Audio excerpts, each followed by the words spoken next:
Well, good afternoon, everybody, and welcome back to Rob Motive JT. You know, I've been thinking, I have the Jeep Gladiator, specifically the Mojave, and it is an awesome looking truck. I mean, I've done a lot of mods and things to it. We've got the new front bumper, the lights, the steps, the tent, more lights, all kinds of stuff on the Jeep Gladiator. Even in the rear, we've got the new bumper and stuff on here. But I've been thinking, can the Jeep Gladiator make it? Does it have staying power? Now, the reason that I've been thinking this is because what can you really do with the Jeep Gladiator? You know, they kind of pigeonhole themselves a little bit. They look like a Jeep Wrangler from the front. I mean, if you take a look at the Wrangler, this is what the Wrangler looks like, right? And it's hard to tell a Jeep Gladiator going down the road as opposed to any other Jeep when you just see it from the front.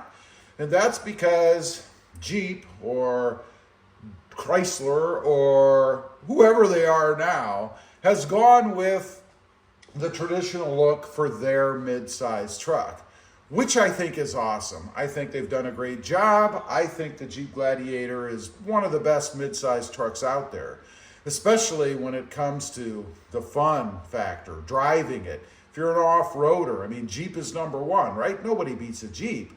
But the issue is, what do they do with it as the years go by? They can't do really a complete redesign because they can't really change the look of the truck. They did that a while back with the Wrangler. Remember when they went with those square front headlights?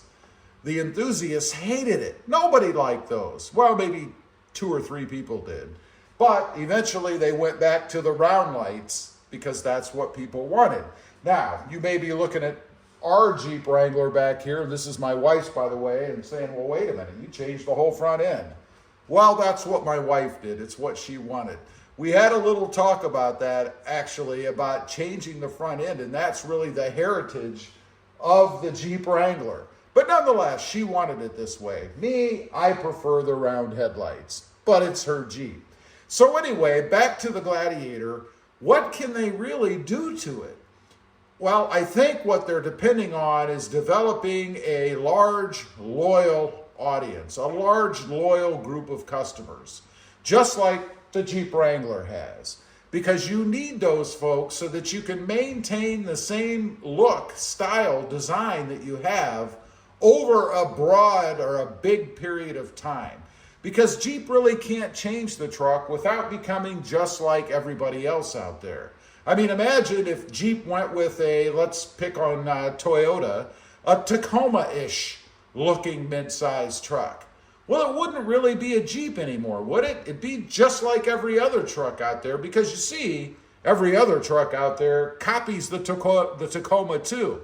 And it makes sense. It's because it's number one, right? I mean, if you're going to go for it, you better shoot for number one. Why wouldn't you?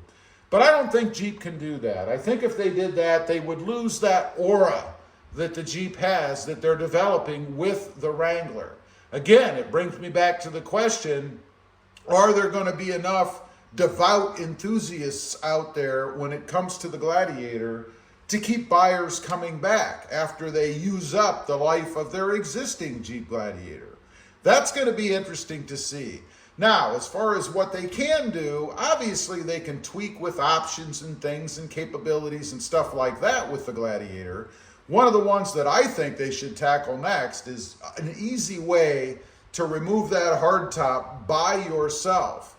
I mean, it can be done with one person, but it is very awkward and a bit risky. If you're trying to balance that thing and take it off and not drop it, that can be difficult to do because it is so awkward.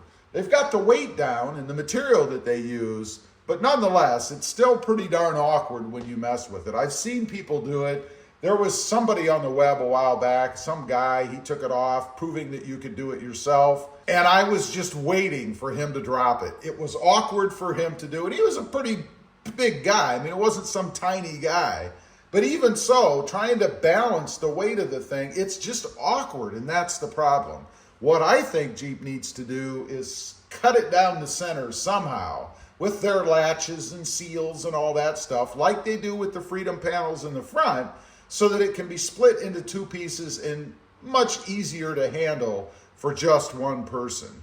Other things they can do, obviously, technology is always advancing. They can change the features inside with the radios and the hand controls and all that kind of stuff. Different materials, different seats, different colors, things like that. But in the end, when you look at it from the outside as compared to all the other offerings out there, it is not going to change much. It just can't, because then Jeep would be abandoning their heritage.